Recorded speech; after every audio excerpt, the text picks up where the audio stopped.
Number 1, यह कथा तब की है जब भगवान शिव की प्रथम पत्नी माता सती के पिता ने यज्ञ का आयोजन किया था, किंतु भगवान शिव को आमंत्रित नहीं किया गया था, जिससे उनका अपमान हुआ था। अपने पति का अपमान देखकर माता सती इतनी क्रोधित हो गई थी कि उन्होंने उसी यज्ञ में स्वयं की आहुति दे दी थी व अपने प्राण त्याग दिए थे। माता सती के देह त्याग से भगवान शिव इतने ज्यादा क्रोधित हो गए थे कि उन्होंने मोह माया से नाता तोड़ लिया व लंबी ध्यान साधना में चले गए।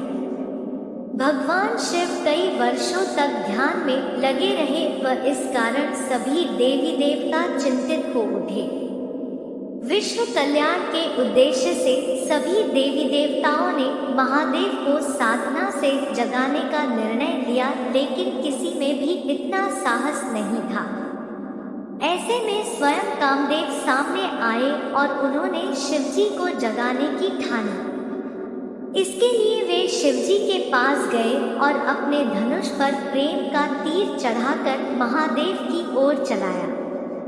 इस तीर के प्रभाव से भगवान शिव की साधना टूट गई व अपनी साधना के टूटने से भगवान शिव इतने अधिक क्रोधित हुए कि उनकी तीसरी आंख खुल गई व उस आंख से निकली ज्वाला के प्रकोप में कामदेव वहीं जलकर भस्म हो गए। नंबर 2, यह कथा तब की है जब माता पार्वती और महादेव का नया विवाह हुआ था। माता पार्वती माता सती का ही पुनर्जन्म था, जिसे महादेव ने अपनाया था। एक दिन माता पार्वती ने उत्सुकतावश भगवान शिव के साथ खेलने के उद्देश्य से पीछे से उनकी दोनों आंखों पर हाथ रखकर उन्हें बंद कर दिया। माता पार्वती के द्वारा शिवजी की दोनों आंखें बंद करने से पूरे विश्व में अंधकार छा गया व जीवन रुक गया।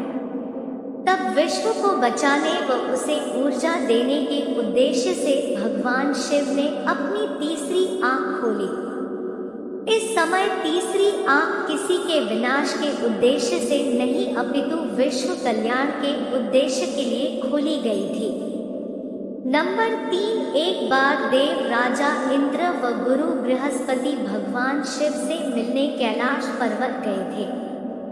तब भगवान शिव उनके साथ मस्ती करने के लिए कैलाश में कहीं छुप गए। भगवान शिव को ना पाकर और उनके छुपे होने के कारण इंद्रदेव का अहम जाग उठा व उन्होंने क्रोधित होकर भगवान शिव पर अपना वज्र चला दिया। यह देखकर शिवजी क्रोधित हो गए और इसी क्रोध में उन्होंने अपनी तीसरी आंख खोल दी। उस समय गुरु बृहस्पति के द्वारा बीज बचाव करने पर देव इंद्र की जान बच सकी थी।